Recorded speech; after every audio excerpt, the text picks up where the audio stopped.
last whatever the 7th is. Okay, is everybody ready?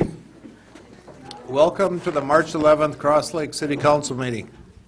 Let's stand for the pledge. Pledge allegiance to the flag of the United States of America and to the republic for which it stands, one nation, under God, indivisible, with liberty and justice for all.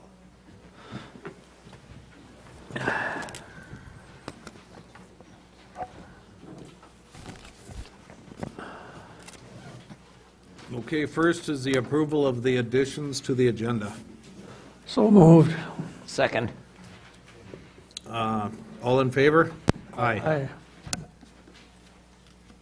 Next is the consent calendar. Everybody had a chance to look at it? Any comments, questions? We have a motion. So move. Second. All in favor? Aye. Critical issues. I tonight have asked representatives from Sourcewell and the Gordian Group to come and explain to us what they can do for the city. So we got Chris Arns and Matt Peterson here. Okay, come on up, yeah.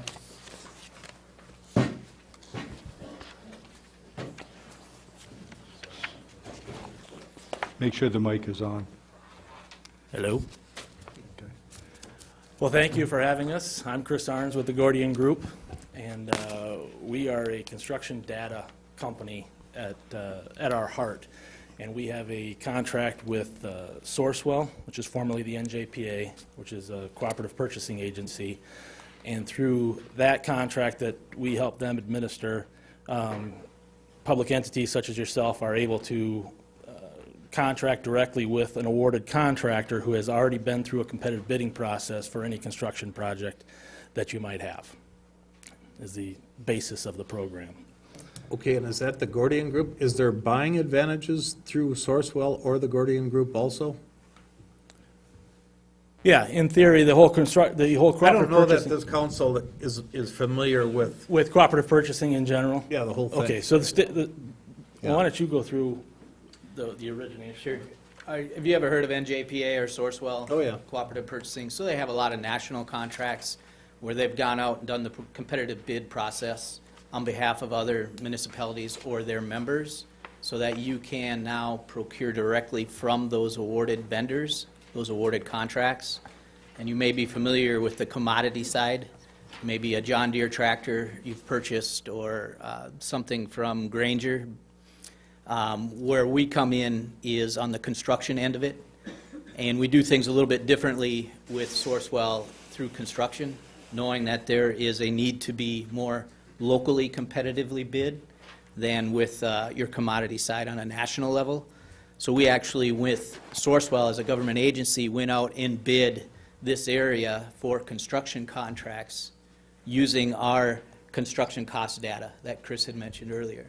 So now we've gone through the competitive bid process, we've followed all the procurement requirements of the state of Minnesota, and we've made awards to contractors, local contractors, to do work for Sourcewell members. So like purchasing a tractor off a cooperative contract, you can now purchase construction through that same type of means. Okay, and so it doesn't necessarily have to go out for bids? Right? What is historically what we do? Right, so we're not eliminating the bid process. Basically what we've done is we've done it ahead of time. So you might ask, how do you bid an unforeseen construction project? And that's where our data comes into play. So when we went out and bid this area for construction, we took Gordian's construction cost data. It's what we call a construction task catalog. Contains over 270,000 line items of construction costs. Okay, so we've got material, labor, and equipment costs in these line items. So when we go out and bid, we don't have a project at hand. What we ask contractors to do is bid to the prices in the book with an adjustment factor for what they need to cover their profit, their overhead, or whatever it is for them to be successful. And that's how we base our award, is based off that adjustment factor.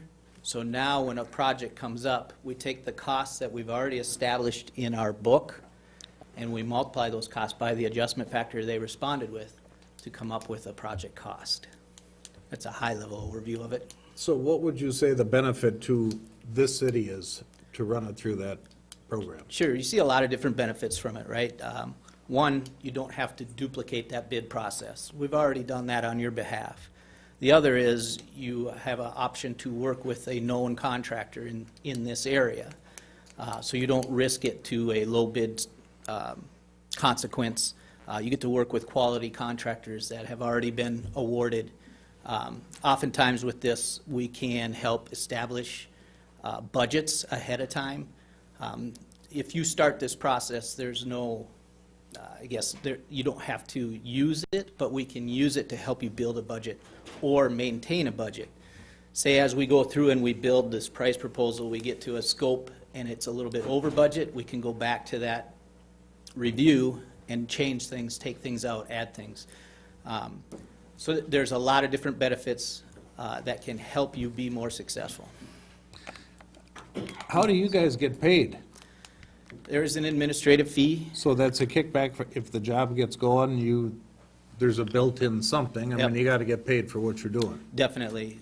Obviously, we keep all this information in a computer-based platform we call eGordian. It's our platform that holds all this information, that allows contractors to use this to build price proposals that are very auditable. A price proposal through this, you'll see line item by line item, the scope of work that's being done. So you can go back and see everything that's being placed into this scope and everything and how it's being cost. So we keep track of that. Chris is our local account manager here in Minnesota, and he will actually review each price proposal contractors are creating to ensure that they're auditable.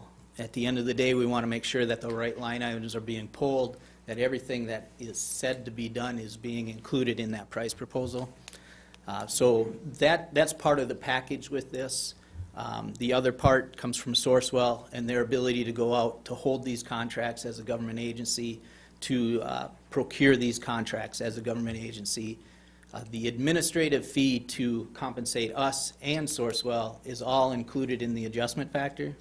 So when you see a price proposal at the end, the total accumulated costs includes everything. But so how would a city or whoever you're working with know that they're getting a fair deal? If it's not going out for bids? Sure. If it's not going out for bids, it's a matter of knowing the work you're working on or the project you're working on, the pricing and the line items within the CTC. What we do is we make it as competitive as we can. So we went out and bid the state of Minnesota, for example. We broke it into seven different areas because we create a price book for each area, knowing that the cost of construction in the Twin Cities is different than the cost of construction in Cross Lake. So we make really localized pricing to get as competitive as we can with your local construction costs. So all of the contractors that attended the pre-bid meeting and received all the information were dealing with the same price structure in the book, and then their adjustment factor is the competitive aspect of that. So they bid that. To get back to your original question about the potential advantages, those contractors bid an adjustment factor in the attempt to be competitive and be awarded a contract, but also with the idea that it would turn into not just your project, but multiple projects. So there's an inherent value implied there that, you know, the gross amount of work that might be done over the contract period is better than just an individual project. I had a question. Is the adjustment factor for each line item, or it's just they do an adjustment factor overall? Every line item has a different price for material and labor within the, as Matt mentioned, the 270,000, and then their adjustment factor is applied, a single adjustment factor is applied to every one of those line items. There are 5 adjustment factors depending on whether or not the work is going to be done during normal working hours or after normal working hours, and then whether it's prevailing wage or non-prevailing wage, and then there's a clause in there for non-pre-priced items in the rare event that you would have something in your project that we wouldn't have a task in our catalog to cover. Then they're allowed to go out and get 3 bids from the supplier and show those 3 bids and then use the separate adjustment factor on top of that bid. Thank you. So So do you guys do road projects, sewer projects, bridge projects? I mean, you can get involved in just about anything? Yep. If there's more than one contractor within our area, do they both have the option to put in that bid, a bid on it? Or is it kind of a first come, first served type deal? Or is it a selection? It really becomes a selection, and it allows you to make that selection based on whatever criteria you would like to. Their adjustment factors are public knowledge. You could do it solely on their adjustment factor, or you could do it based on experience. We don't encourage a lot of, it's a very tedious process on their behalf to create the proposal out of the CTC.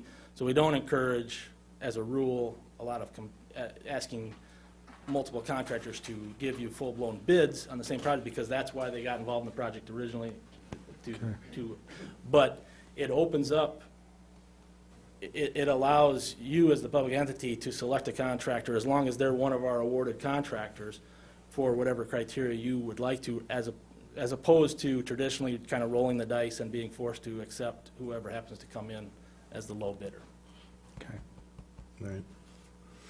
Okay, I see Jack is sitting with you. Is there, do you want to come and throw your nickel in there, what you think of the program? Do you have a nickel to throw in? Well, I might have a couple things. And I can give you guys these. You know, I mean, Jack is from High Tech Construction, and You might already have them. I do actually.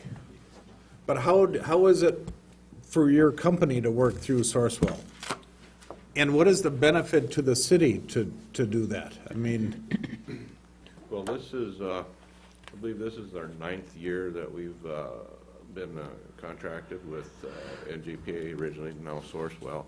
Have our construction contract with them, and have worked with Matt and Chris here for a number of years. We have completed multiple projects through this program for various entities, be it City of Brainerd,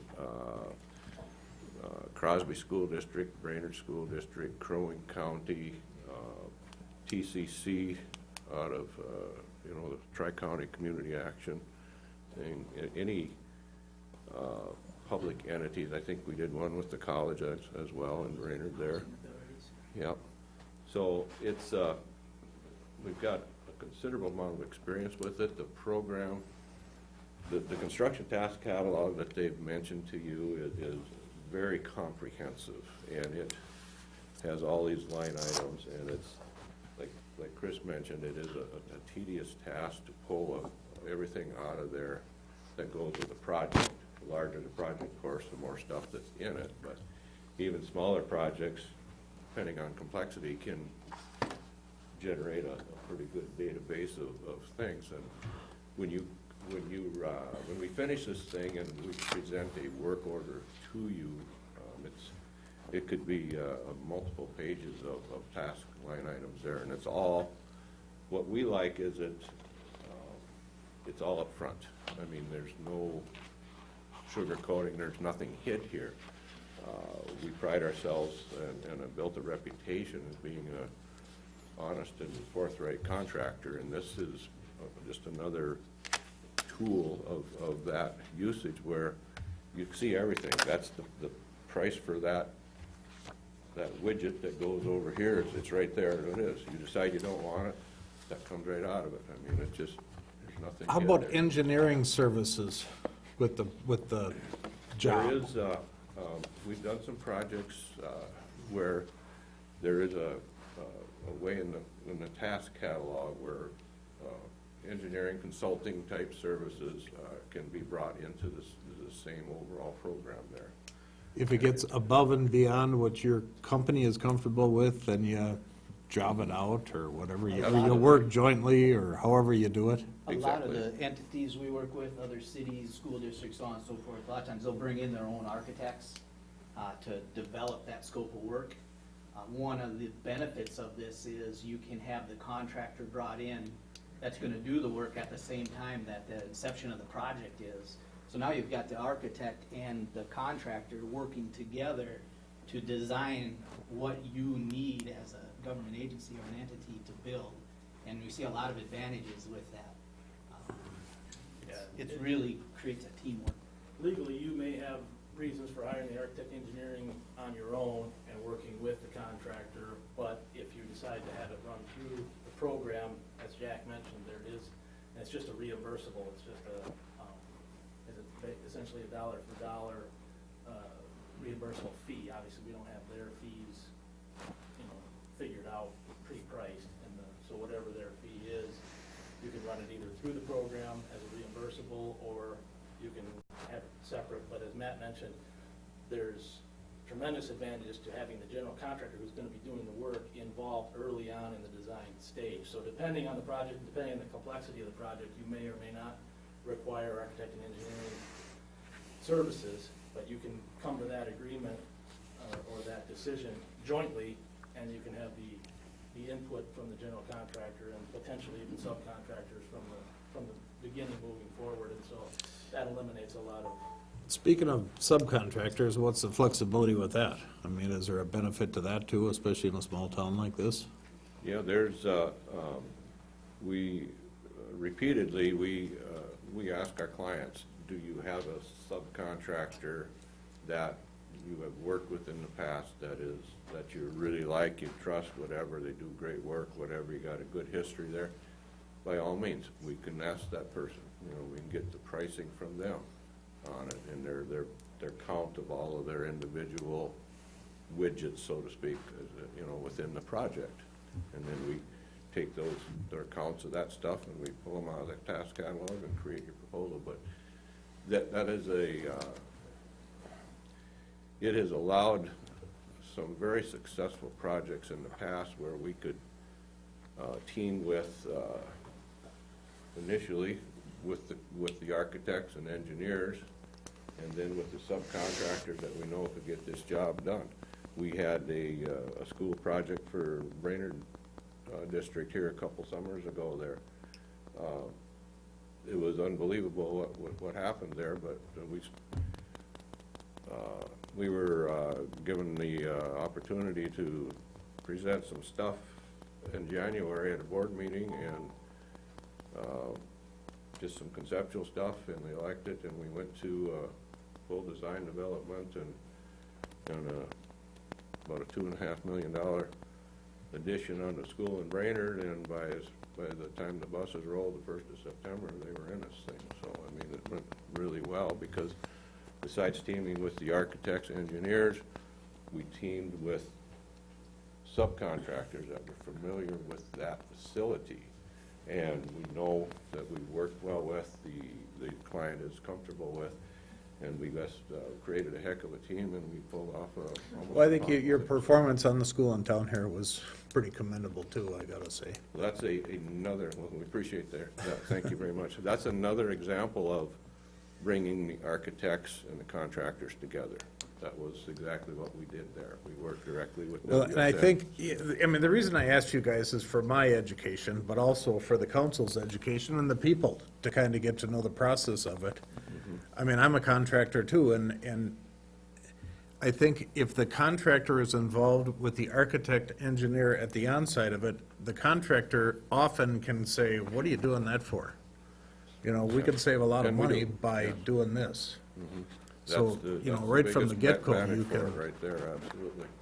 so, I appreciate you guys coming. Do you guys have any questions or comments? No. No, not at this time. I mean, we've got some projects in the future here in town, and the selection process is gonna be part of it, and I just wanted to get a little better understanding of who you are and what we can do. Sure. This form of contracting's been around for quite some time, so it's not new, it's maybe newer to Minnesota. It's something that they've been doing out on the coast. It actually started in the military as a way to come up with an easier way of procuring construction, and this indefinite quantity construction has grown and it has taken off. I've been a part of this for 10 years now.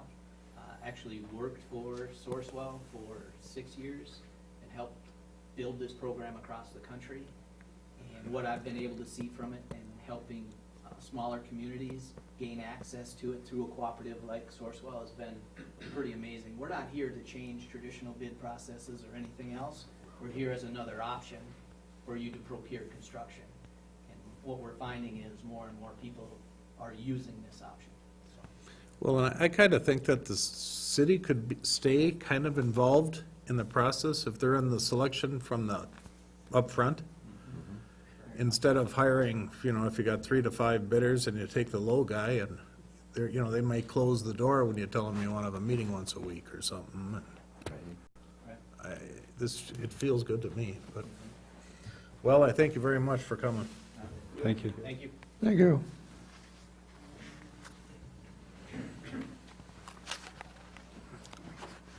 Okay, Dean Finch with Economic EDA.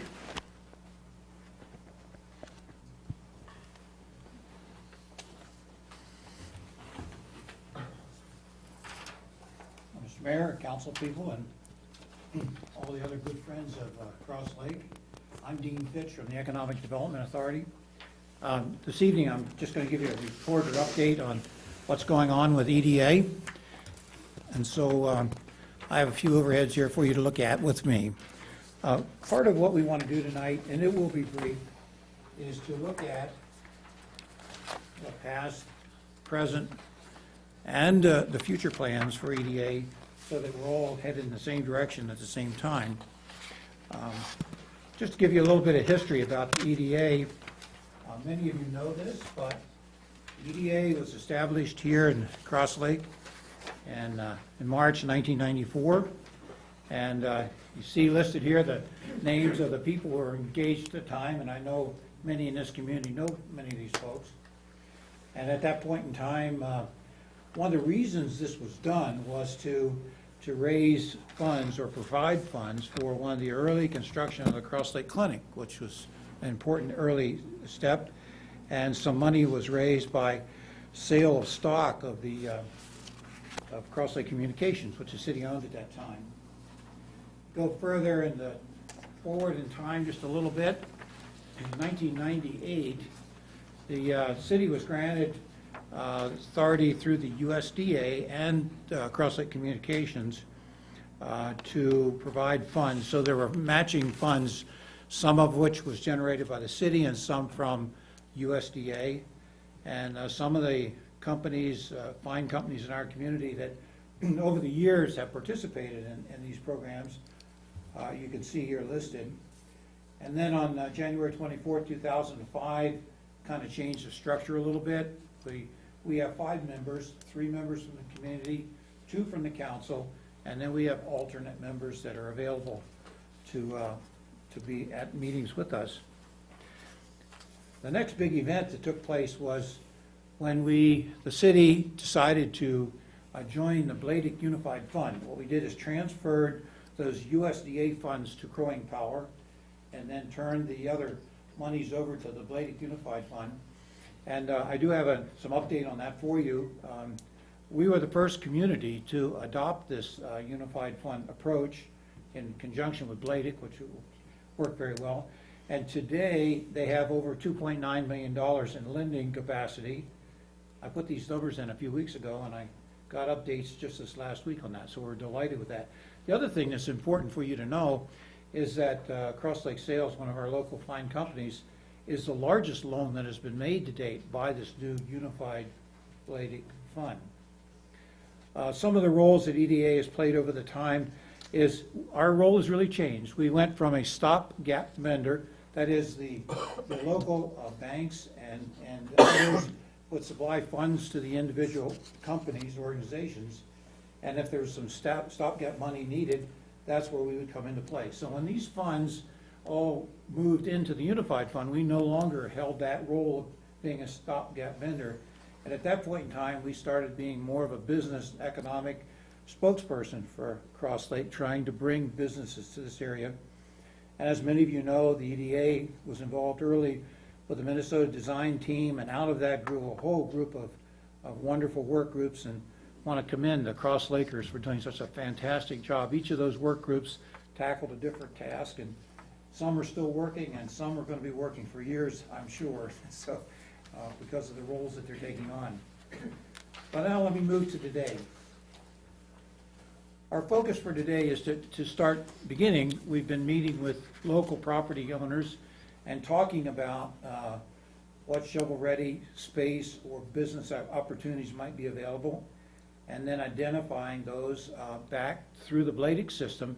So if someone contacts Bladick or us and says, do you have any facilities or land or whatever available, we try to steer them in the direction of showing what we have available, and sometimes they're properties that are listed for sale, but sometimes they're properties that owners have said, well, I'm not listing it for sale, but if someone really wants my kind of property, I guess I'd like to talk to them.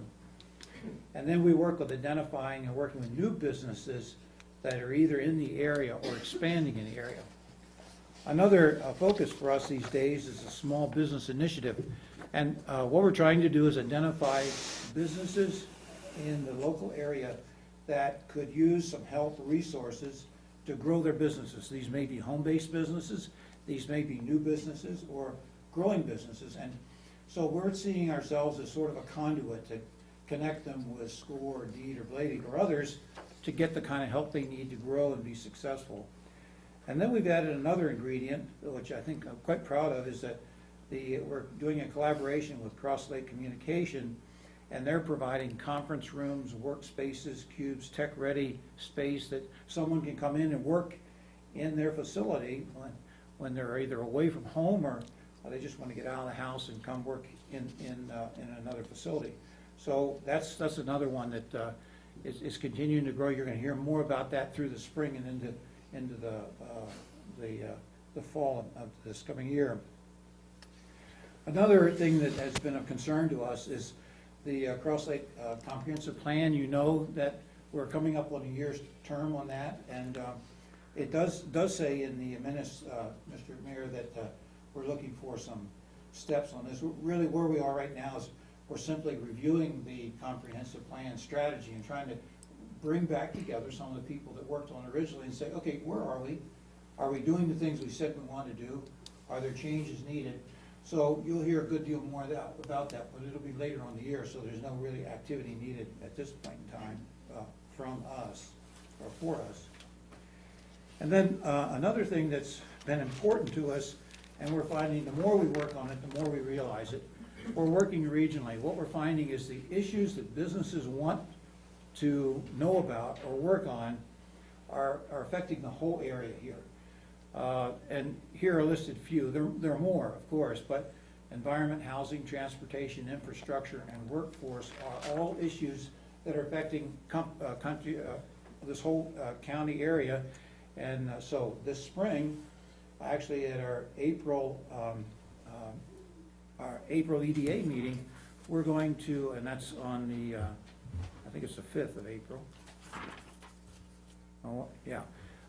We're inviting these many communities to come to sit down with us and talk on a community level of what things do we have in common, what problems do we have in problems, or opportunities do we have in together, and how can we work on those. Now, I do not know what's going to come of this, but it's the first time we tried to gather all these smaller organizations, and there's a good reason for it. We are quite engaged with Bladick. Bladick is obviously headquartered in Brainerd, and their focus is around Brainerd, Baxter, and it comes up to us, of course, but we don't see them being as focused as we would like them to be sometimes to some of these smaller towns that are above and around us. So we're trying to expand the regional thought process here by just opening up and getting some of these other smaller communities to sit down with us and talk about these common issues. So, Dean, is that an assumption that Cross Lake is in that group of cities too? well, I think we're kind of sitting in the middle. We're almost a bridge. It's not listed there, but I mean, Yeah. that's part of it. Oh, yes, sir, absolutely.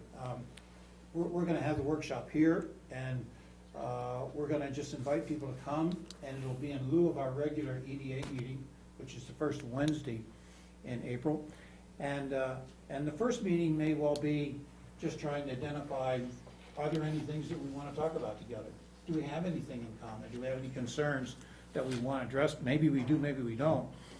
But coming from that, I'm hoping, or I'm thinking at least, we'll begin to identify some of those general business issues that others are facing too, and maybe we can talk about them on a regional basis instead of just on our own local area. I don't know.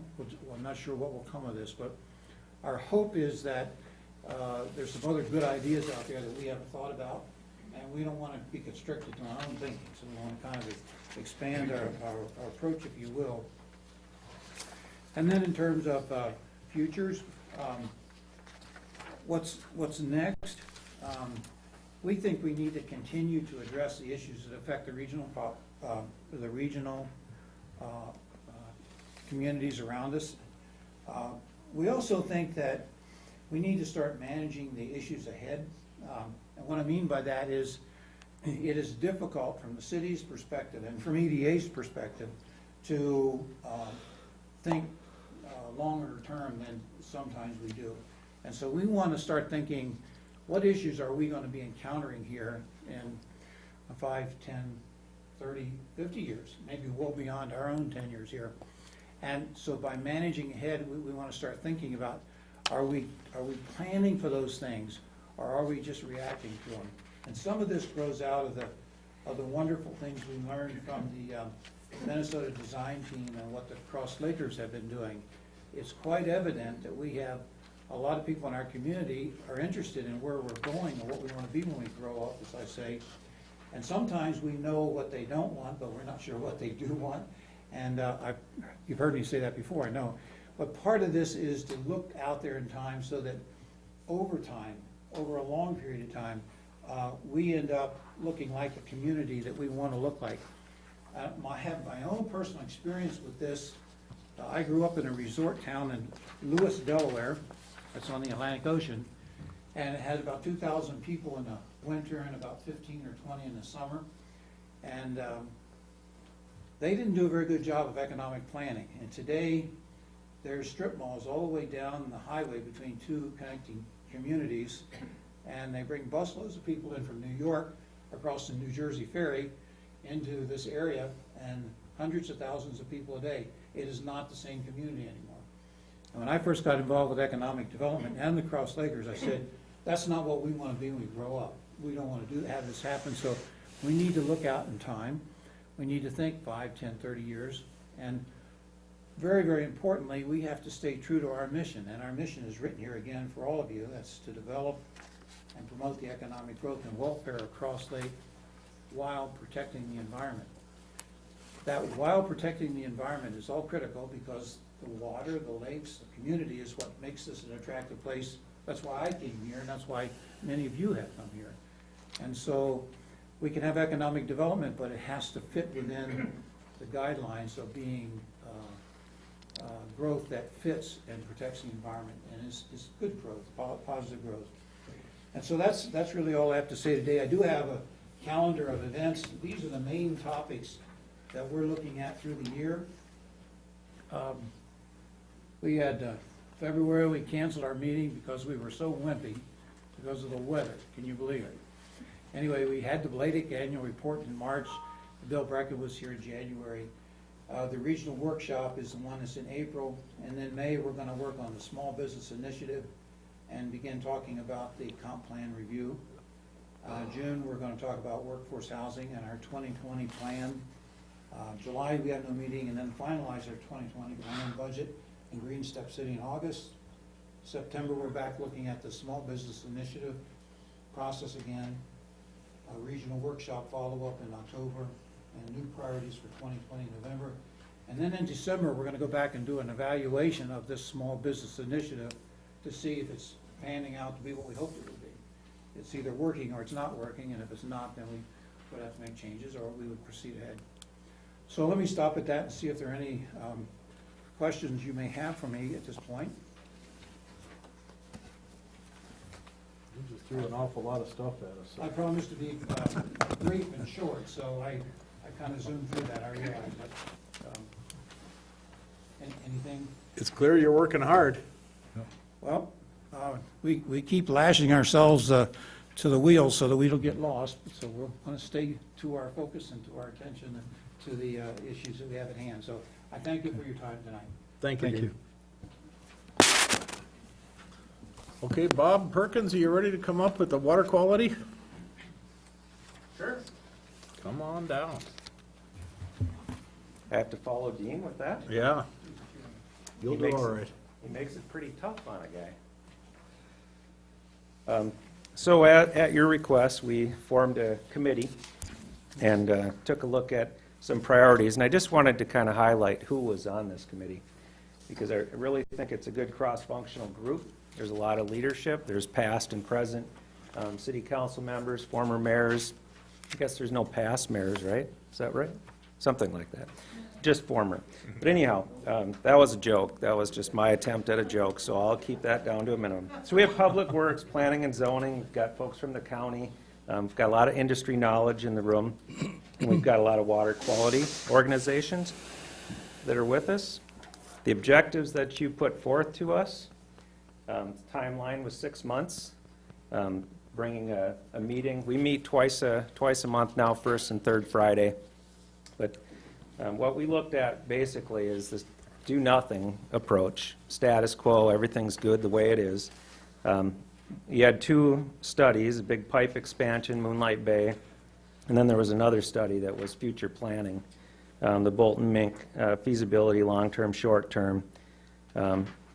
I put some notes in there just in terms of the growth and change, the new facilities that are coming in Cross Lake, National Loon Center, Retirement Center, Town Square Housing, potential future workforce housing. The other thing we looked at was a septic and sewer, a citywide ordinance, septic sewer district, the sanitary district, and then some funding options. Feel free to break in if you have questions at any time. So the hardest thing that we had was, when we first started, was what are we really looking at? How do we size this, and how do we focus? What do we focus on? So it was really getting to the numbers. There's about 5,060 parcels in this community, 4,000 estimated with some type of septic or sewer hookup, 3,500 private. The current capacity of the sewer system is, I think, according to this, it's probably around 40% or so. It looks like there's still some overhead.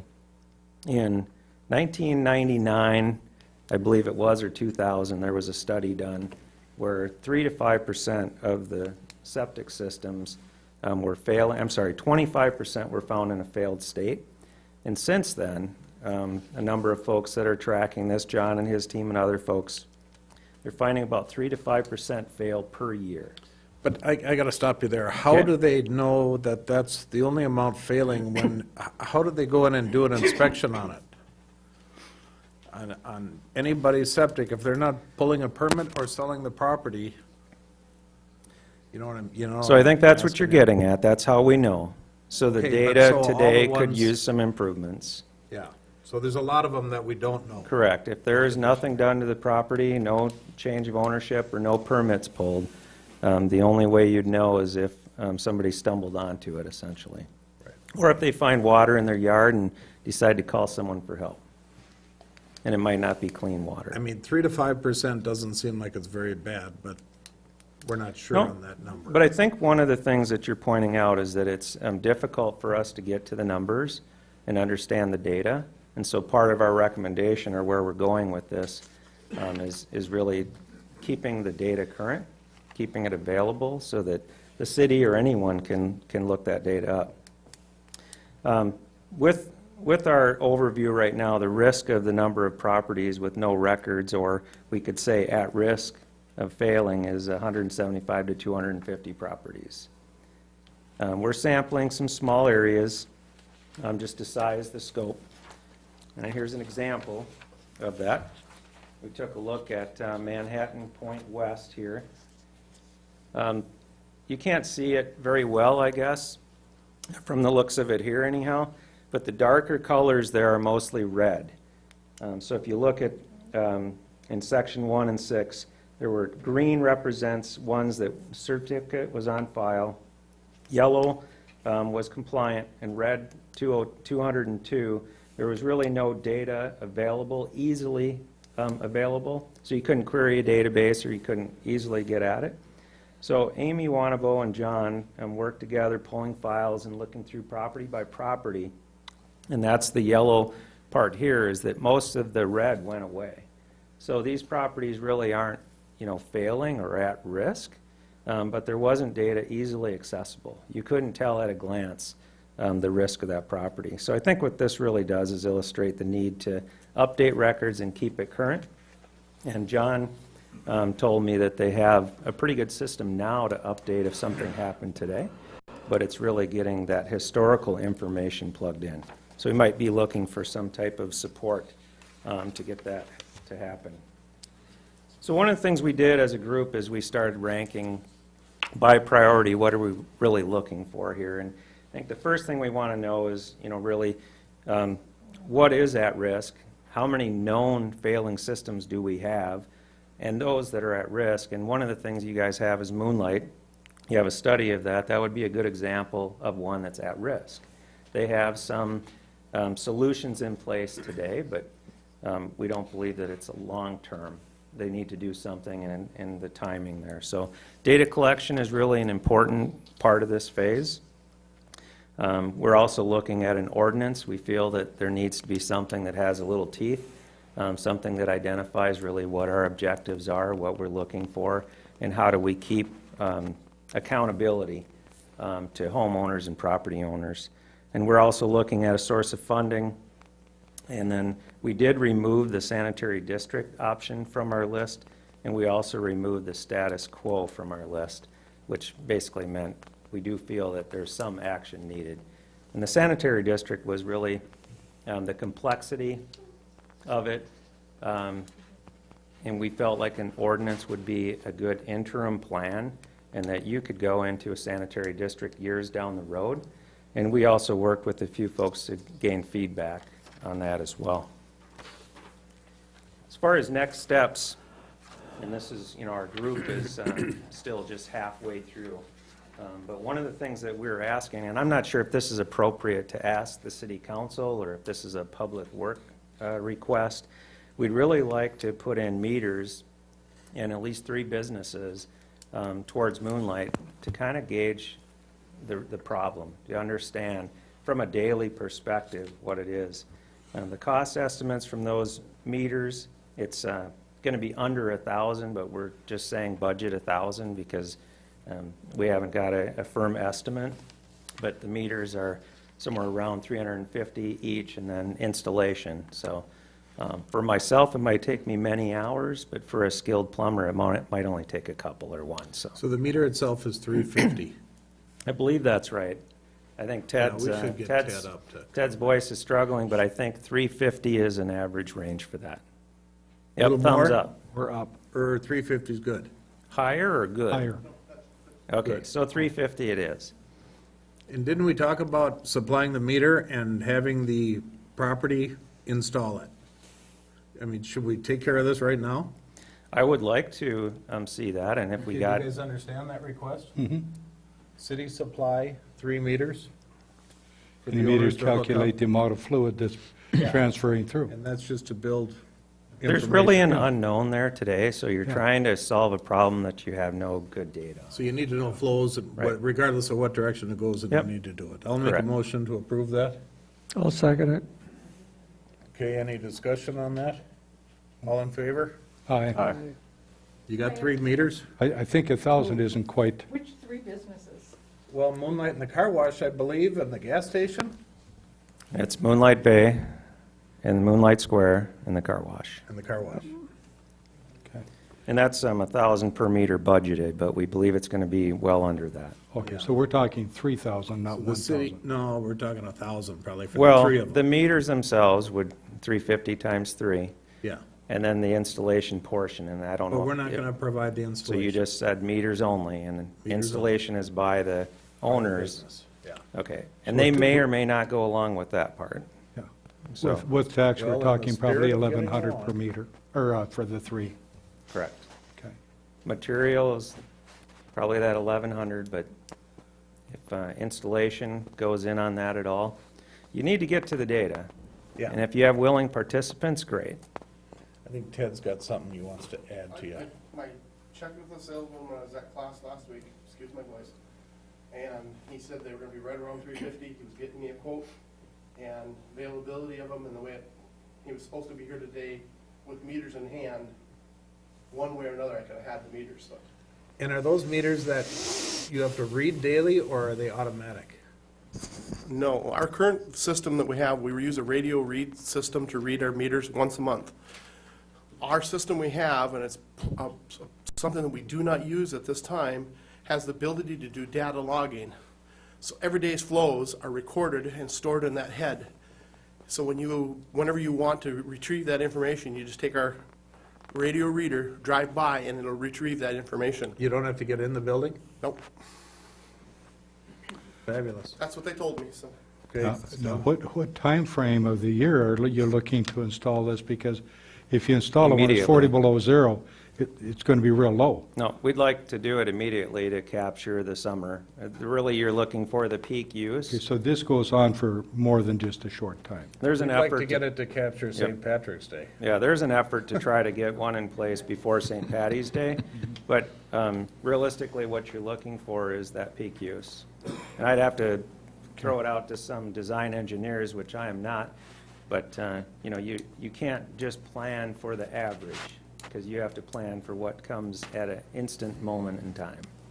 Okay, that's good, Bob. Now, do we need to include for potential for a plumber, or No. can that be Right, just? Char, you got that right. City to supply the meters.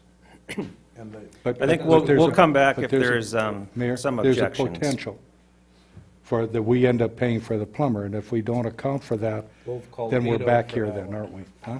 we'll call Beto for that one. It might be Yeah, in the best whatever. interest of the city to plan for that, and if, you know, the business owner is responsible for that if they do have a sewer hookup in the future, I believe anyhow, but, you know, this is some goodwill, and you're really in need of the study, and it's gonna determine the course of spending a few $100,000 or spending a few $1 million. So who's gonna approach the businesses and see if they'll do that? I think we'd probably want to do that jointly with the Public Works Department. I mean, I would think they'd go along with it and throw it in, but.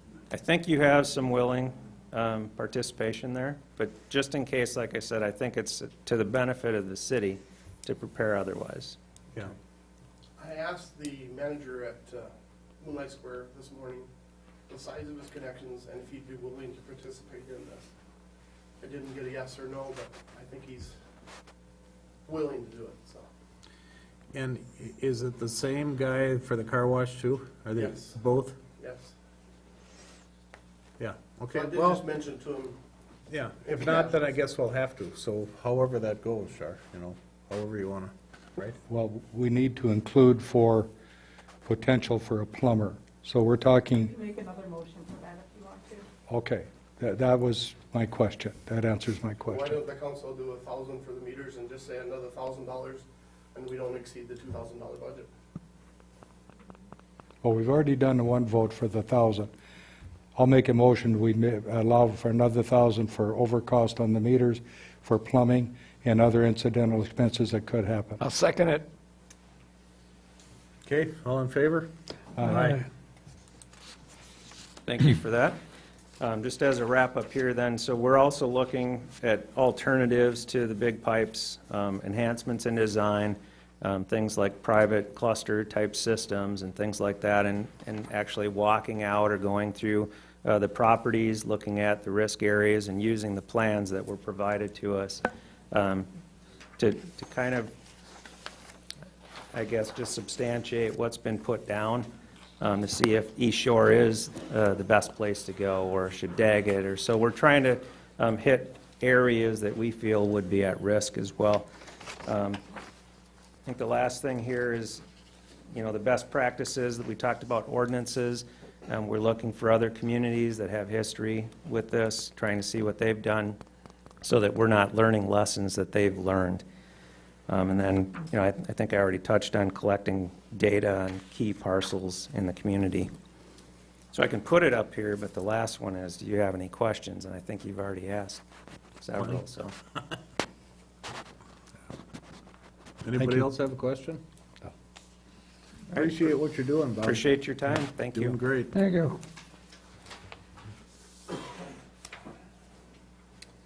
Okay, Mr. Bray, you gonna do a, Leah, what do you got there? Or is that joint, or who is that? Leo's fifth. Crow Wing County Highway Department, Tim? Might need a little help. Actually, good evening, You're just on the list. Mr. Mayor It and council doesn't say. members. Tim Bray, Crow Wing County Engineer. I had a meeting with Ted. I see him back there looking at the window at me. We have actually a number of things going on kind of jointly where the county is involved. I don't know where you want to focus. I can maybe list them, and you can tell me. I'm just here to answer your questions. Really, I didn't So you're prepare a little much. hesitant on bringing up some hot topics, huh? Well, Well taken. I'll just go through my list and you stop me. How's that? I know that most recently, as a matter of fact, at the beginning of this meeting, I had a couple people stop me about the intersection of County Road 3 and County Road 36. And there's some challenges there. There's been some fatalities there over the years. There's been some serious crashes. I think there was even one this year. 103. What did I say? Yeah, 36, but 30 103. Well, it is 36 going the other way. It's both. It's Yeah, yeah, you're 36 right. and 103. You're Right right. there. And we reviewed the crash data recently and took a little look at it a little closer. As you know, we've had a project manager up here along with my assistant Rob Hall talking about the reconstruction of 36 and 37 from that same intersection all the way Yep. over there to Reed's, scheduled for 2020. And we looked at that intersection, and we'll scope it in to that project for some improvements. It may include another overhead light. There's currently one there in the south west corner, so in the little sales place there. And then possibly putting one opposite that corner in the Brenny corner, the overhead lighting. Oh, just Not a the signal light. intersection light. Intersection lighting. How about those blinking battery stop light signs? Do We, they work? Well, we feel they work. One of the things you have to be careful is being too prolific, meaning the more you see something, the more you're apt to ignore it. There's plenty of signs around. Well, the one on County Road 11 and 3 gets your attention. We still have people running that stop sign, Mr. Mayor. and Yeah, still that could getting be hurt. intentional though, couldn't it? I don't know. No, I don't know. We had actually one of our employees that was seriously hurt there when somebody had run the stop sign. So they do work. We will look at the scoping a blinking stop sign in there, in that intersection. 103 seems to be a little hot intersection there. It is. One of the things that we look at in terms of safety, we look at risk factors. And one of the risk factors is the distance from the last stop sign. And that has to do with complacency. You're just driving along. And of course, we have a lot of visitors that aren't familiar with the area too. And both of those, coming from both ways, there's quite a ways from the last stop sign, and people get complacent.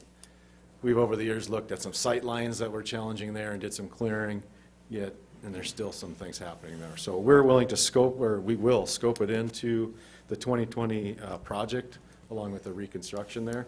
And like I said, those things might be incorporated. Maybe rumble strips. I know that might not be really popular there next to that business and that church there. But they do work, and they're an old technology that certainly can get your attention. Certainly in an environment now where there's a lot of distracted driving, those rumble strips will give you audible cues if you're doing something you shouldn't and still miss the blinking sign. So those are all things. And so I wanted to report that we will scope that into the 2020 project. Thank you. What we will require, though, and I'll hand this to you, I anticipated this question, is an agreement with the city. Our current cost participation policy is a 50-50 cost split in terms of the installation and the power cost. In this particular case, we would look at solar. So it wouldn't be a power cost, but there might be a replacement cost and battery backup cost. I have, and you can have this as an example, it's the agreement that we have with Mission Township for the blinking stop sign down at 11 and 3 south of Cross Lake. Okay?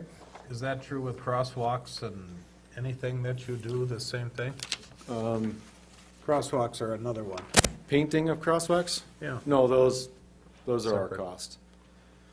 If they're the standard line, either 2 parallel lines or the other zebra crosswalks, the big, those are our costs. Anything, now we've had some interest in doing some more mural type things through the, I forget what the committee, what's the committee called? Connectivity Committee was asking for some of those things, and my message was that we couldn't sustain the picture of a loon in the road. That would be something that locals would have to sustain, but we would do the other standard crosswalk painting. And who decides where they go? You do. I am part of that decision process, yes. There's some that are existing. We've had some calls for mid-block crosswalks. These are ones where I would consider, well, in the middle of the block and not always where people, the drivers would expect them. And those can be problematic. Well, And, there's just a couple areas in town that we've talked about, and, We have. yeah. So there's a lot of mid-block crossings already. Yeah. And even if you put in a crosswalk, my guess is they'll find their way across the road, maybe not even use it. Let's see, that one might get long. We're of course working together on the Manhattan storm sewer project. My assistant Rob Hall is involved with the water quality task force, Patty and her group. There, we're working along, the city engineers involved as well. And Is that gonna go this fall or this summer? I think there's a couple of critical paths, that there's some negotiation that needs to happen. I'm not sure exactly where those are. If the property is available, then it looks like we're talking about it. 2019, so after Labor Day is what I heard. A few things got to come together yet. We're in, the county's in for money, there's a match. Soil and Water Conservation Services in, as I understand it, the city's in. So we're prepared to continue our partnership there. The other one was the workforce housing. I know that you might have seen a planning and zoning thing come through. We're been at the table with that. I sat here in this meeting, or in this room, at a DIRT meeting, so the preliminary development meeting with a lot of people in this room, actually, a lot of your professionals and fire. They have not formally come to the planning and zoning with that yet, though, correct? Okay. I I don't don't- believe they have. No, it is later this month. It is later this month. I understand it's still going. My concern is the effects it will have on that area in terms of traffic. And in my next topic, I'll be talking about the Loon Center, but just, it's the same theme, is these traffic generators. Part of my responsibility is to make sure it's not causing a problem for the traffic, or for the people that use the road. And I think both of these have the potential, and we're watching very closely. And at the DIRT meeting, I had talked about the requirement for a study from my perspective. Certainly the planning and zoning can take my recommendation or leave it. But to study what exactly would happen. And that's kind of what my interest is in the Loon Center too, is that this has the potential to be a large traffic generator to an intersection that is a little congested already during the peak in the summer. And the thought of 40 to 80,000 visitors per year it means it's going to generate traffic, not only vehicle traffic, but the potential of some pretty hefty pedestrian traffic, and we need to be planful about that to accommodate them. And understanding what those volumes are is really important, so we seek the best solution for that. And also, because it's coming, we're hoping that both of these entities can help defray some of the costs too, because it has an effect on our priorities around the county. And so the last thing was the Loon Center. I had a really good meeting with Leah and Holly Larson. She's a representative from the U.S. Park Service who has been working with the foundation, the Loon Center Foundation. We had a really good meeting. I think we both understand each other a little better understand the timelines and how some of that's working, and I hope that she understands and Holly understands. My concern, just what I mentioned, is it's going to increase traffic, and my responsibility is that traffic in this area is safe, and that we're choosing the best solution when all those folks come to visit this and other traffic generators around. And like I said, a really good understanding now, and that was missing. We were just kind of, I was worried about being able to get a seat at the table, is what I said, in terms of the effects of this potential traffic generator. Well, whatever we can do, here, input or, As time goes on, as the plan starts to come together, and, in terms of the Loon Center being built there, better understanding the traffic, and then talking about what the cost participation might be in that intersection improvement. People have been talking about a roundabout there. I'm not opposed to a roundabout there, if it makes sense. But the first thing we need to know is, what is the traffic going to be there? Roundabouts aren't always necessarily the best for pedestrians, and there might be some treatments to that roundabout or other area things that we must consider to accommodate the pedestrian traffic. You also have big pickups coming in with big trailers, with boats on the back of them. There's some large vehicles, not necessarily the most experienced operators for large vehicles. Right. One of the, I guess have you looked at or considered at all signals or anything like that? we've That's not a considered busy- signals, and I'm not supportive of a signal there. Aren't To be you? Okay. completely honest, they are not a safety device. They actually, the federal government stopped recognizing them and funding with safety money, those types of solutions in favor of more limited crossing intersections like a roundabout and some of those other ones, some of the safer options. I do not see a signal there. It's your city, but. That's it, no, that's interesting to learn, yeah. I haven't heard this on the street, but you're not talking about a pedestrian bridge or something, are you? I am not.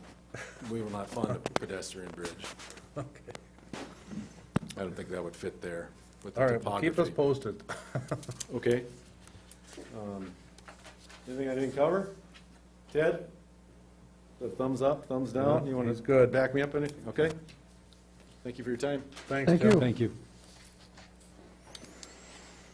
Okay, Leah Heggerston from the National Loon Center.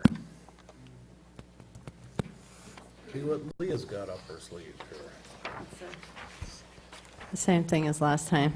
So I did come back. I can't remember which councilman requested that we outline the exact responsibilities. So I think in your packet is a fiscal agent agreement. And had Mike Linus go through it and see what was doable and what was not doable. So we struck a bunch of it, and this is what we came up with for you. Basically, it's a second set of eyes, third set of eyes on our paperwork, on our pay requests, our reimbursements, the requests to the Minnesota DNR. We are going to hold our own funds. We're not going to ask the city to disperse any funds or hold any funds. Not holding the city liable at all. There's a clause in there. We have termination date of 30 days in there, so if it's not going well, anybody can say, uncle. So 30 days forever, or just the first 30 days? I mean, if it's not going well, we could have a meeting and get out of it Yeah. 90 days from now, Yep, right? yep. And that's basically it. We kept it pretty simple. Mike, do you want to add anything? Sure. We kept it as simple as we could because we know we want to make sure that we're not viewed as a fiscal partner with the Loon Center, but rather as a fiscal agent. So we're not making any decisions. with respect to the management or the governance of the program. What we're doing is we're ensuring that the reports are filed correctly with the DNR for reimbursement to the Loon Center. And one of the things we looked at was, like Leah had mentioned, if you're not comfortable with that agreement, 30 days notice and they find somebody else. And this is just for the first part of the program, correct? And if it goes well with this, we can extend it to the next part of the program. I'm not thinking this is going to take a whole lot of time commitment on our part, but there will be some. And that's where if it gets to be excessive between either myself or the clerk, then we would come back and say, we need to do something different. But this would be a way that the city could support the resolution that I've provided you in previous meetings with that effort. If you're comfortable with that agreement, you could approve this relationship tonight, or you could digest it and come back to the next month and say, hey, I don't like this, I want this changed. And by the way, it's subject to approval from the DNR too. Yeah, I just said, once the city here approves it, then I'll give it to the DNR for final approval. Yeah, but we wanted to They get wanted it me in to front give of it to you first. Yeah, we wanted to get it in front of you as soon as we could, because that was our direction from the last meeting when this topic was addressed, so. So what do you guys think? Question for Mike. Has Mr. Person had a chance to review this? He is not. It would be I run through would say him. that needs to take place first. That would be my recommendation. Because my concern, one of them, and probably right now about the only one I've got, is the any financial responsibility the city could potentially end up with, and I'd be more comfortable with an attorney opinion on that. Okay? Yeah. I don't know if that makes sense to you guys or not. No, it does. Yeah, we would run it through Brad before we would sign anything. Yeah, I think it needs to go through him. So we'll do that, and then we'll bring it back to our next meeting. Sorry, but. No, that's okay, I Better to be safe than understand. sorry. Yeah. No. But again, we wanted to get it in front of you as soon as we could, because the direction was to come back with a proposal, and this is what it looks like, so. Are there any okay. other concerns other than that? No, because he's minimized the time issue. That was one of mine. No, you've done a good job of Thank you. airing It's it. a great Well, project. I love seeing and hearing about it. Thank you, Aaron. Yeah. And thank you for all your time 2 weeks ago with helping to formulate this. I do appreciate it, and everybody else's time here. I do have the chamber put this out. Thank you. We don't have that many because the chamber did it, but I Yeah. just wanted to give you Thank you, Leah. each one of these. Thank you. Is that what it's gonna look like? Cool. Leah? Is that what it's gonna look like? Well, this is conceptual. Yeah. Who knows? And Leah, this is on your website too? Um, So those that don't have the brochure can go out and A take a lot look of, at it? a lot of this is taken from our application for the state. All the words are taken from that application. But this visual isn't. I mean, I can pass this around. I only have 2 left, so give them back to me when you're done. Thanks, Leah. Yep. Okay, next is public forum. No action will be taken on any of the issues raised. If appropriate, the issue would be placed on the agenda for a future council meeting. Speaker must state name and address. Each speaker is given 3 minutes. Does anybody want to come up?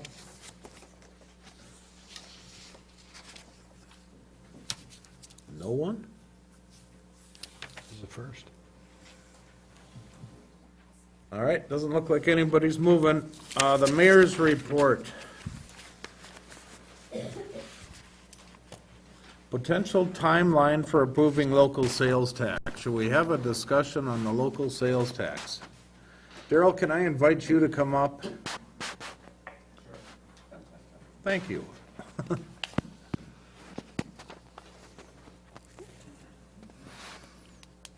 I guess candidly, I'm a little disappointed in how many people have signed up for the sales tax committee, Maybe it's the tax committee, but, or the tax committee, yeah. okay. What's your feeling on that? How many people have signed up? 2? You And and you're Cindy? one. Myself and Cindy, Cindy? yeah. Well, then with the council, if all the council participate, that would be 7. which would be okay. There's nothing wrong with that, unless you want to just do it yourself. I just saw I think one if you other person. recall, last time I talked about the scope of this being more than just the sales tax, that it would be, how are things going to be funded? Would it be a combination of our reserves with property tax increase and a sales tax, or more sales tax? What is really the direction that would be best serving the public taxpayers?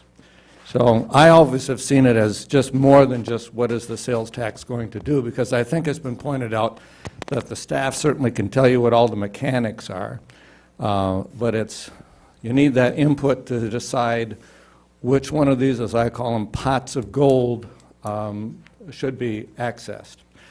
As we talked about, the sales tax is becoming much more popular in the state of Minnesota. Last fall, 16 communities in our state approved a sales tax by the voters, and they're pending right now in the state legislature for enabling legislation.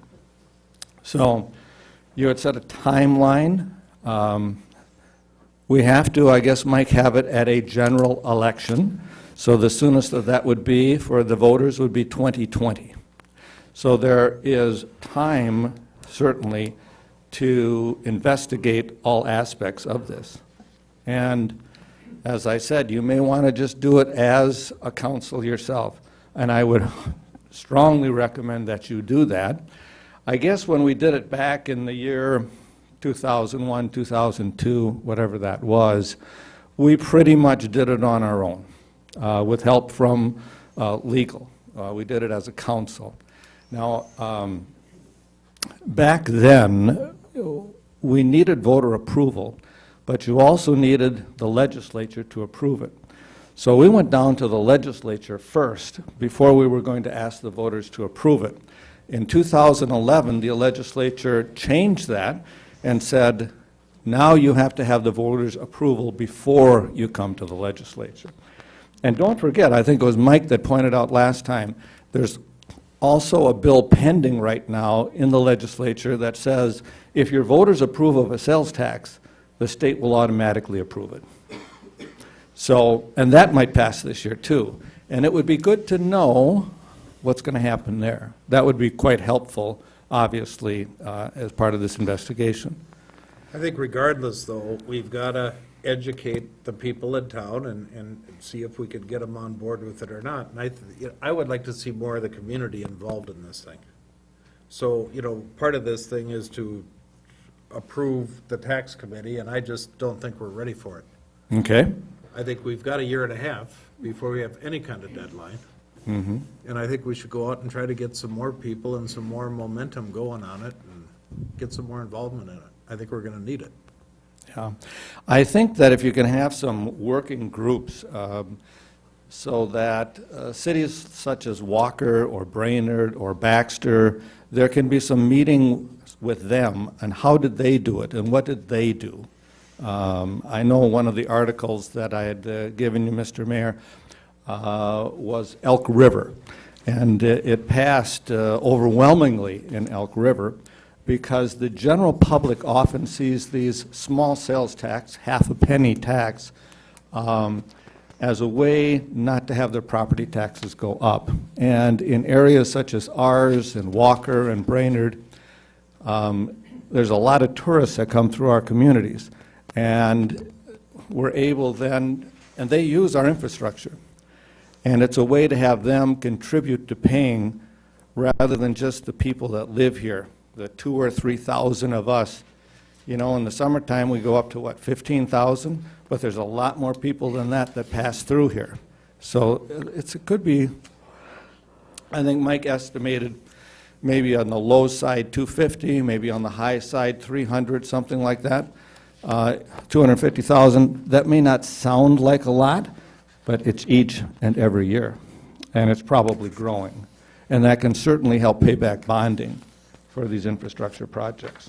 So I'm still in favor of it. I was, I guess 18 years ago, and the council at that time was. That's why we went down to the legislature to ask permission to have a vote on the sales tax. Well, I would like to see it just where we put a little more effort into trying to get some more people involved in it. And I will do so too, you know, I haven't done a lot. Then we should probably put the committee together and let people understand that it's there, and they're welcome to come and join it and be a part of it. If we put off establishing it, they might not come in and join. That- Can you address the discussions we've had about it in terms of funding for the septic? Otherwise, are you referring to this as a general fund? Or how are you purposing this tax? And that is something the council is going to have to decide, because part of the legislation requires a purpose. It can be as broad as infrastructure, or it can be for a fire department facility, or it can be for sewer expansion and septic. So, or it could be all of the above, all in one legislative line. It doesn't seem to be very restrictive from that standpoint. So the answer is yes. You know, this is different than the other committees. You know, we have the building committees and we have the water quality, and these are investigations and studies that are going on that is going to result in a recommendation that the council will vote on and moving forward. Taxes are something totally, in my opinion, different, because it's the council at the end of the day that's going to be approving of how are we going to fund these projects. And that's why I think you have to be involved from the very first meeting to really understand what's out there. And I think it has to be more than, you know, just 5 council people and 2 people from the public. Mike needs to be involved heavily from the get-go so that we understand all the moving parts that can fund these projects. And as you said, Mr. Mayor, when the public votes on this, I know one thing: we cannot spend public funds in promoting a sales tax.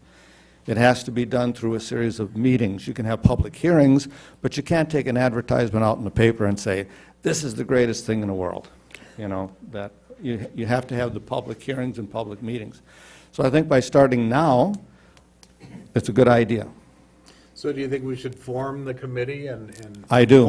appoint it now and get it going, but just not close? I do. Not close it to, I thought I just heard you say that people should be there from the onsite, from the beginning. The council should be there from the beginning, and Mike from the beginning. You are the most important people. As far as the public is concerned, there might be more interest as it goes along, but having Cindy from the Chamber of Commerce is critical.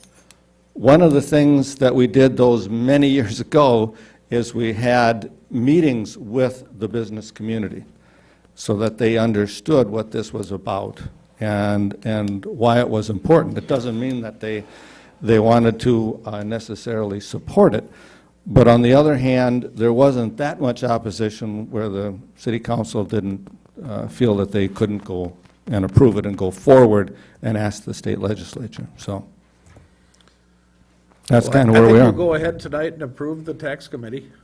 If and- I would, And leave it open. Leah, do you want to say something to that? I would like to join. Okay, well, you do have to fill out a form with Shar, but fabulous. And then we'll just leave it open and. Okay. Can I say one more thing? And this is going back to what Leah was talking about. If you want to, as far as, you seem to be in favor of doing this administrative work for the Loon Center, you could maybe take one step out of it if you approved it, subject to the review of the attorney. Well, we could approve it tonight. That's what I Based on mean. that. You could Based approve on it the tonight. attorney review. Yeah, Yeah. subject to the attorney review, then Leah doesn't have to come back, then it doesn't go a whole nother cycle, and if there's a problem, you're going to know about it. Yeah, I was thinking of that where we're talking Okay. about it, but, Okay, okay. thanks. Okay, well, let's finish the tax thing. So far on the tax committee, it's gonna be composed of the council and Cindy Mugato and Daryl Swanson. And Leo. With it- And well, Leah, who has got to fill out her app. And Mike. There are two motions if you look at your agenda. Okay, so the first one is just make a motion to approve the tax committee. I so move. Okay, Second. all in favor?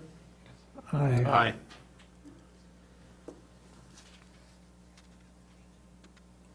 Second one is the committee appointments. Do we have to say what they do or anything, or just list the people? How do you want to do that? There's a memo. Oh, It's item E3. Dave, here you are if you want it. Yeah, you got it. so I hereby recommend the following appointments.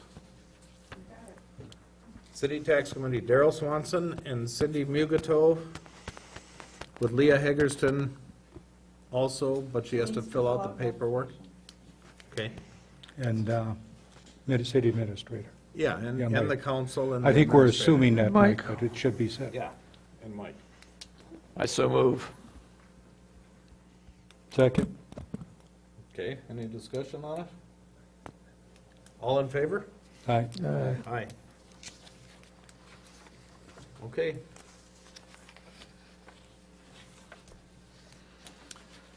Okay, Mike, city administrator report? Well, I don't have anything real interesting to talk about, and that's good news when you're talking about the results of your annual audit. Those of you that came through City Hall last week noticed there was, in the conference room, we had a bunch of computers set up and people coming in and out asking questions all day. Those were members from our audit team from Clifton, Larson, Allen.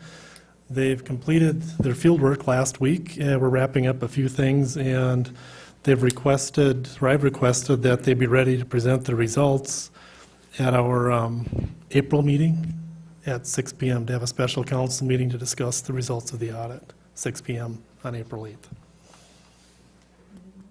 We would need a motion and a second to do that. To make that Yep. 6 o'clock? I so move. Second. Second by Gary. All in favor? Aye. Aye. And that's all I Motion have, carries. unless there's questions for me.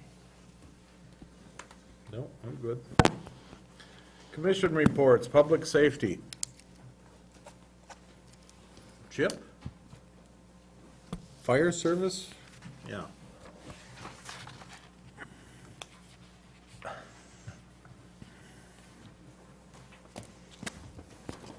Looking for a motion, correct, for our contracts with Manhattan Beach and Fairfield Township. They're in your packet. Contracts are listed. Cost for service is listed, so we'll need a motion for each one separately, or are they together? Together? Are these standard, Chip, are these standard agreements that have been ongoing, so this is not something new? Nothing's changed. Nothing changed. And Chip, any issues from your perspective with these, or is this? Okay, Everything's been going thanks. smoothly. Okay. I so move. I'll second. Okay, Andrews makes a motion. Aaron Herzog, second. All in favor? Aye. Aye. Aye. Thank you. Thanks, Chip. John, planning and zoning? Good evening. I have one item for you tonight. Back in December, we had a individual, Brian Johnson, come in and ask for a meets and bounds subdivision. He would like to take and split 2 lots off of a larger 21-acre piece of property that he has on the corner of 16 and West Shore Drive. The lots both meet the requirements of the ordinance. The commission has recommended approval, and we also are asking for approval of the $3,000 park dedication fee in the same motion. So we're looking for a motion to approve this with the park dedication fees being paid in lieu of taking any land. If you have any questions, I'm happy to answer anything. Driveways both coming off of West Shore, right? Correct. Yeah. He was very straightforward when we were out there. There was nothing, Yeah. yeah. No variance, just lot size are good, everything. Everything meets the requirements of the ordinance, yes. I would make that motion to approve. To approve with the park dedication. I'll second it. Okay. Motion second, all in favor? Aye. Aye. Motion carries. Thank you. Thanks, John. It's going too fast. Ted, you got a list, huh?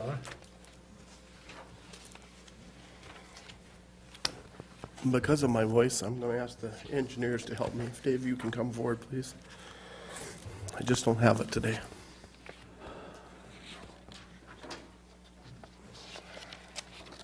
Evening, City Council.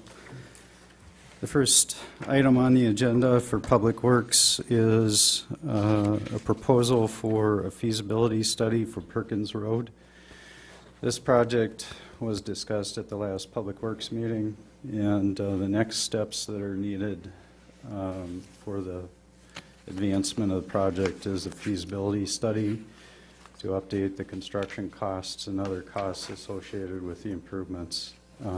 Then to look at the potential assessments and working with the city attorney to develop the agreements with the property owners. Okay. So our proposal in your packet is defining the scope of what we would do, and that's for $3,500. All the commissioners at Public Works are in favor of it. Yeah, I'll make that motion. We approve. I'll second. Okay, motion second. All in favor? Aye. Aye, motion carries. That's one. Okay, the second item pertains to Perkins Road as well. It's concerning an archaeological survey, a Phase 1 survey for the proposed road corridor. And it's based upon prior knowledge of county projects in that vicinity that have encountered cultural resources. It's our recommendation that the council proceed with a Phase 1. This particular archaeological firm consultant has performed this type of work in this area before and is the consulting archaeologist for the Mille Lacs Band. So I think they come with good references. Our recommendation is to proceed. I so move. I will second with a little discussion. What is is that in an archaeological area? Or no, it was the bats that were out of the bat zone. That's what it was, isn't it? Yeah. I thought there was American Indian, possibly artifacts as well. There's Yeah. burial grounds. But the bat issue doesn't appear to be an issue at this time based on known areas that have been cited by the DNR. So Cross Lake itself isn't one of the identified areas. So we For the don't- bats you're talking about That's now. correct. Right. So, Okay, so the motion has been seconded for that, I believe it was $6,100 for the study, archaeological study? 6150. yeah, 6,150. Okay. So this is a Phase 1. Yes. Yep, So- nice second. All in favor? Aye. Aye. Aye. So, and for the council's information, out of a Phase 1, there may come information that we need to take measures during design and construction that may involve the route to avoid and minimize impacts if something's identified, and also the procedures to take during construction. So, Hopefully there won't be much of a route change though, huh? We That's- don't have a big order there to work with. that's everyone's hope, so, yeah. When can you do that? After the snow's gone? Can you do Yeah, that? after the snow is gone, Okay. Okay, okay? thanks, Dave. Mr. Groutman, will you come forward, please?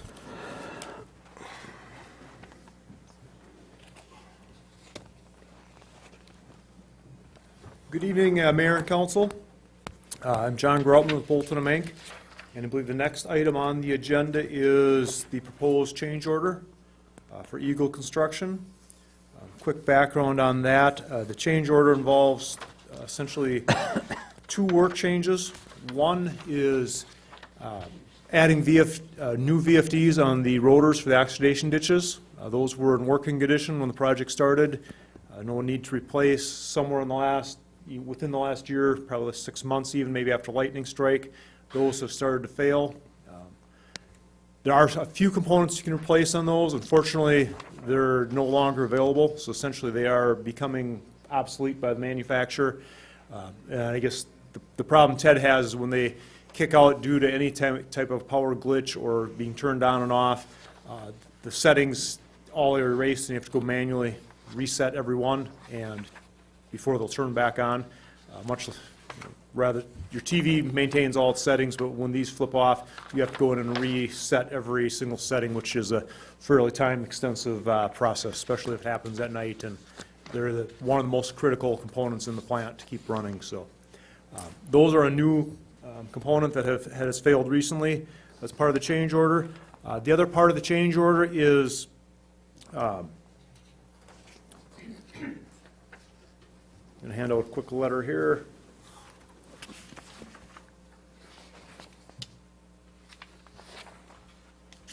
So this is the electrical issue that we've been having. Discuss next both are electrical issues, but this is the next component Thanks. on that.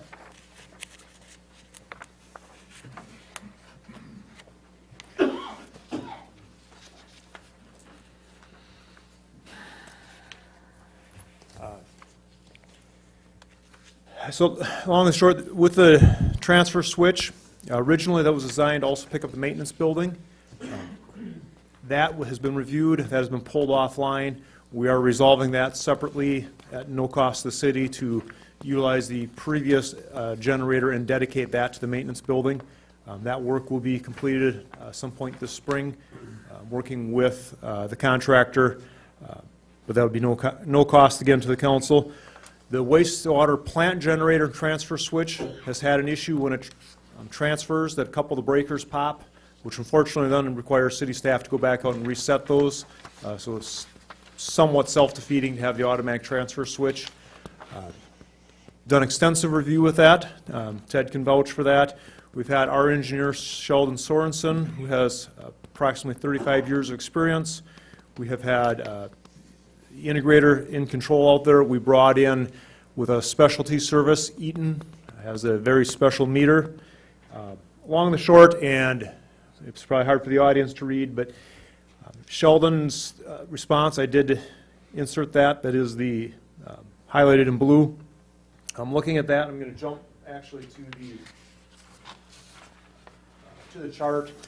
And this is fairly deep electrical speak, so I apologize, and I'm a civil engineer, so I'm translating for Sheldon. The first phase shows the power phases. When the switch is right where they change. The voltage is lingering rather than going to zero. You can see actually the red and the green lines are holding about 100 volts. When the power switches back to system power, there's still that voltage in those lines, which that voltage is then causing a resonance and a wave in the system. And the bottom chart shows the amps. And you can see again the red and the green, the amps that are affected by those voltage resonances are actually significantly very high amp spikes. Now these are happening under very, very short time frames. Each hash mark in the bottom there is 1/100th of a second. So the transfer is happening in about 3/100ths of a second, which is the normal speed of a transfer switch. And these spikes are happening in even a much smaller fraction of time than that. But that is enough to kick out some of the breakers, and occasionally a couple of fuses have popped due to that. We have done extensive work. The components that were installed by Eagle Construction, their subcontractors, have been proven to all be working per plan. What we've been able to identify is there are some existing transformers that did cause some change. Probably the biggest change and improvement on this type of a chart. There were about 50 or 60 of these graphs put together, and this is one just kind of for example, so there's a fairly thick ream of paper of information on that. Unfortunately, even with that the transformers taken offline, it wasn't quite enough to eliminate some of the trips. So it looks like there's a multiple number of items that are causing that. Some of the existing components. And much of the plant never was on a generator, so that some of these are first time hooked up to a generator for some fairly old equipment. Ultimately, there's really two ways to attack that. One, we can go stepwise and chase down components one by one to try and find which components are failing and what it's going to take to replace that. First target would probably be the transformers. Then after that, we'd have to just keep targeting more and more components to find what combination is the perfect combination is causing that to trip. Unsure where that cost would end at. If it's just transformers, it'd be a somewhat lower cost, but there's possibility more things could happen. Second option would be to look at is put in a transfer switch that has a delay. Essentially what that delay does is allows the voltage to totally disappear. So when it switches with no voltage, there's no wave, there's not the resonance spike that's currently happening. We're looking at 300ths of a second here for switching. We'd like to put in a switch that would have a delay, adjustable time delay, which could be a second, could be 3 seconds. Enough time for the motors to quit spinning so that we can kick them back on. Everything's at a standstill. We're not talking extensive time delay, but that is what we'd be looking at. That's the surefire solution to try and knock this out fast and to hit it with one improvement. Again, the other option would be kind of chase it stepwise. Having discussed with Ted, and he can maybe add, the second one with transfer switch modification is what's kind of been targeted as the preferred option at this point in time to proceed. So what's that going to cost? Yep. And the one that's in there that isn't working was the one that was spec'd out on the job? That is correct. That is correct. So what we're looking at, and I think the council has a copy of this in their packet. The proposed changes are $72,562.83. I believe the council minutes actually had the previous one at $77,000. We'd also be looking at a credit to the contract for unused allowance of $16,645.40. Total change to contract to be $55,917.43. And is that part of the $77,000 change or whatever we're looking at here? The 77 is that actually got reduced to 72. So 72 is what we're adding. We're subtracting off the 16 for credit and coming up with a net change of 55,000. Very good question, Ted. The VFDs are around 13,300, and the switch is the remaining approximately 64,000. So that was a big hit. That's the biggest part of the change, absolutely. And you don't take any liability, or the electrical contractor doesn't take any of the liability for that switch on? I mean, whose responsibility? We paid, there was one in the bid, we put it in, it doesn't work. Mm-hmm. So it doesn't work, so we gotta buy another one for $62,000. Is that the right way to do it? It's the way to fix. We can chase existing components and try to replace existing components that are having problems, or we can replace. There's options A. There's two different paths that we can pursue. What's happening is there's unfortunately, even with what we brought in, some of the existing components, we can't tell exactly which ones are all causing some of this reflection. Although we do know it's the transformers were part of it, we don't know what other ones are doing that. But wait a minute now, John. Yep. Whose problem is that? Is that We the feel it's the- electrical guy's problem, or the engineer's problem, or is it our problem at the city? Being it's an existing component, it is a city's equipment, city's components that are So that switch that we're failing. using, that is failing now, is an existing switch. The switch is new. The components that are causing the issue are the existing ones. If we keep the switch, which is an option, we have to start changing out existing components. That is an option. I'm not saying we can't go that route.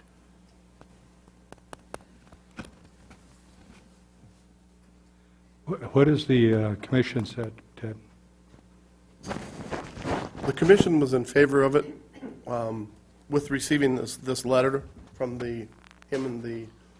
but they were in favor of it. They had the same reservations. We could spend thousands of dollars going forward to try and find this problem and to isolate the one or two things and then spend more money to replace them. Or we can go and replace them and be done with it. And then we're done with this contract. It'd be finalized. I mean, it's still, and you gotta realize, even getting the switchgear, it's 14 to 16 weeks before it'll be delivered. So you're well into summer before, Hey, Dave, you got any input into this one? Are you still there? Sure. Is he there? Can you hear me? Yeah? No, I think you've covered it. All right, well, do you need a house built or anything? So what is the warranty, I mean, moving forward here, if something else, if another switch goes wrong, how is that handled? Everything under the contract has a 2-year warranty for the materials and also for workmanship. So if there's anything and that's why, which is going to be the next item on the agenda, we've held a lot of money on Eagle Construction until it was proven out that it was not their workmanship, was not their equipment that was causing this issue. So that's anything that was done as part of that contract, which will be a 2-year warranty, 100% covered. what if this does not fix it? Do we have enough money, I see in the next motion, item up for motion, have we held back enough money to guarantee, you understand my point? Well, that was one of the comments I asked John. Yeah. Is this, if we go forward and we just change out those transformers we've got, is that a guarantee? And they told me no, the only guarantee would be to switch out those switch gears. I asked them to put it in writing that that's what so that's where we're at. And is it in writing? Well, it's in this letter. This Yeah. is their Letter? recommendation. I didn't. I'm basing mine on their recommendations, that this is what we should be doing.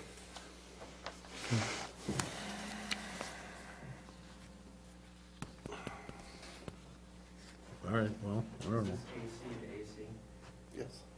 not AC to DC. Just a comment if I could. Sure. I mean, I seem to think, why wouldn't we verify what the problem is? Hire a consultant if that's what you need. They did. That's what Eaton was for. Eaton brought in their test equipment and verified this If was. they brought them in, then they should, why do you have to piece part the resolution? So if they verified it, and you isolate what the issue is, then you look at the cost of repairing that. Well, but you're saying that you did, but yet we don't know what the issue is, and we'd have to go back and try to track it down. We were able to identify one issue, and when we took that one offline, which that made one of the biggest differences on the waves, as Ted will acknowledge, that actually still caused the breaker to trip. The solution that prevented the breaker from tripping was doing a time-delayed switch. And we're not talking about public telephone switches right now, but our responsibility is you don't go home until that generator is working because of 911 and all the other issues, and we manage thousands of generators.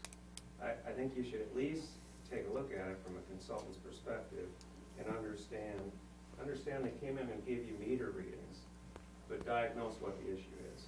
Because we, again. Well, except this that issue's they're in our telling plant. us that they already did that. Yeah, this issue's in our plant, we can't go home. So you bring in the experts, either replace it every couple of years, if lightning strikes, you're gonna put another generator in, or you get after the automatic transfer switch or whatever the issue is. But I know there's a number, and I don't know the manufacturer of the generator, I'm not trying to question their expertise, but this is something I deal with every day, every time lightning strikes. Yeah. And you call in the right folks to take care of the equipment. Well, so John, I'd turn that back on you and say if this was reversed, how would you feel about it? I mean, Reversed as in? If I was you and you was me. Reversed. Reverse roles. If I was telling you that it's gonna cost me 55 grand for a switch to make the generator work, that was part of the plan.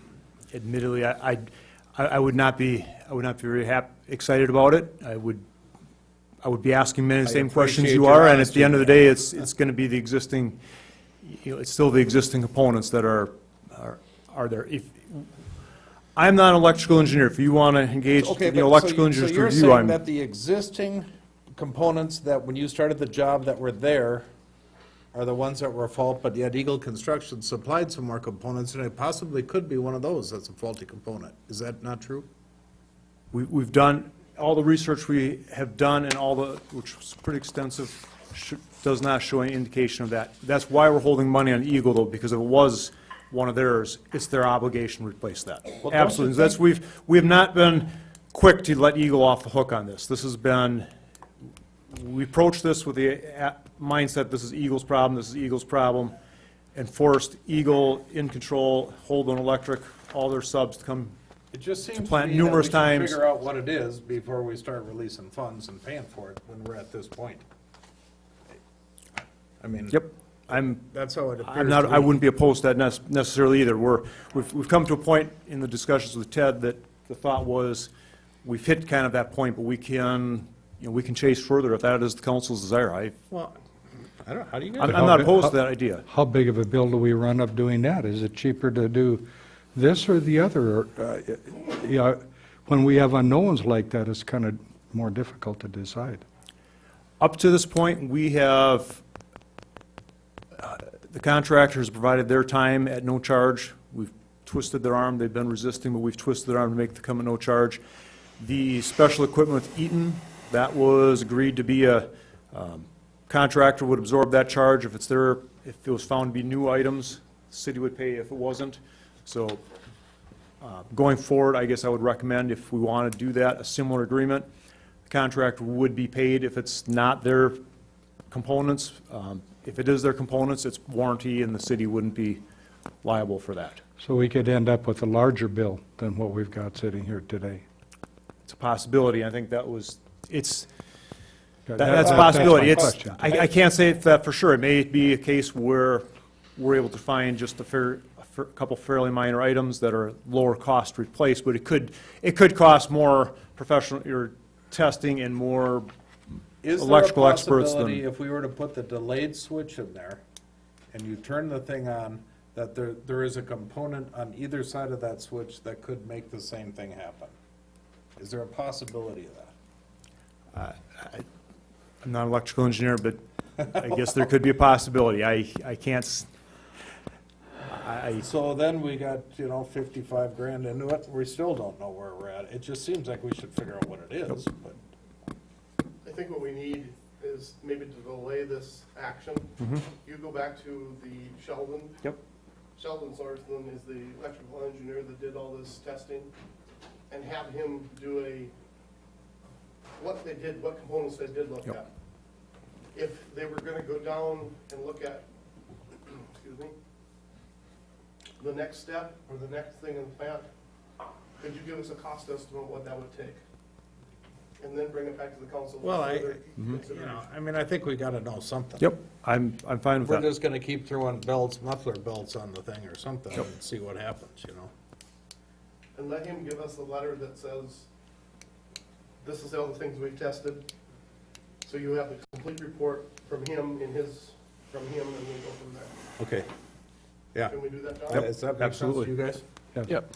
And we'll hold off on both of the two items that are next on the. Yeah, Yes, thank you. this is kind of at the closeout of the job, and we wanna make sure the thing's working. Yep. Okay. Understood. Okay. So we'll table motions. Yes, 3 and 4, yes. That works for me. And the last one you have there is just, Thank you, some John. maintenance on the bridge that we gotta be done. Do you Do have we- anything for me? Okay. Thank you. Thanks, Ted. Okay, we got another public forum. No action will be taken. Any of the issues raised, if appropriate, the issue will be placed on the agenda for future council meetings. Speaker must state their name, address, 3 minutes. You ready? Welcome, Mr. Perkins. Bob Perkins, 35333 County Road 37. Just wanted to point out, so the Water Quality Group has been working on the tax issue as well, and that's part of our program, so the next 3 meetings or so are going to be focused on the funding options. So it presents an opportunity for your tax work group, if you will, to join us in those discussions.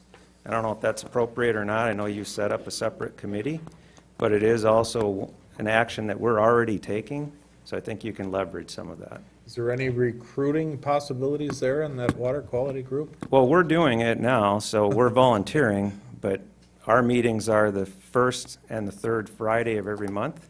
So I don't think we're volunteering for yet another meeting, but the opportunity is for that Yeah. work group to join us, because that was going to be part of our agenda for the next probably 3 or 4 meetings. Okay, So I think fabulous. it's an opportunity. Then you have to make it a public meeting. It already is, right, Is it? Char? Yeah, Okay. pretty much everything's a public Well, meeting anymore. It is for all council members? Yep. Okay. Okay, I didn't realize that. You wouldn't be able to take action at it. It's not a special council meeting, but you could participate, but no action. Okay, gotcha. That Just one want I to make you understand. aware it was already on our agenda, and so Yeah. it's, But the 3 or 4 people that are on it would be welcome to attend. absolutely. Okay, Yeah, okay. and the council also. Always would like Lee at another meeting. Did she leave already? She did. I'm already there. No, she didn't. She's Oh, right she's there. still there. I'm already there. Darrell Swanson again, and I would just second that, what Bob is talking about. You'd really have a leg up early on how to fund this sewer expansion, if you were involved right up. And all of the meetings are a public meeting. They're all posted, right, Shar? So anybody can attend. Yep, thanks, Joe. First and third Fridays. Friday. So Shar, is our meeting, the building committee meeting on Wednesday, a special meeting? Yes. That is, so we're good there. Okay. Yeah, the next meeting is March 15th. Okay. Yep, come on up. Leah Hagerston, 33533 Sandpoint. Is this the time that I would request a vote? Oh, yeah, yeah, we Okay. could revisit that. Okay. So a motion to, what is that now? Motion to, do I say this? Yeah. To accept, to be the fiscal agent for the National Loon Center Foundation.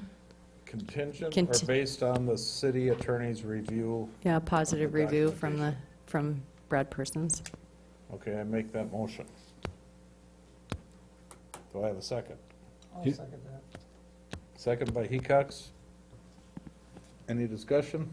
All in favor? Aye. Motion carries.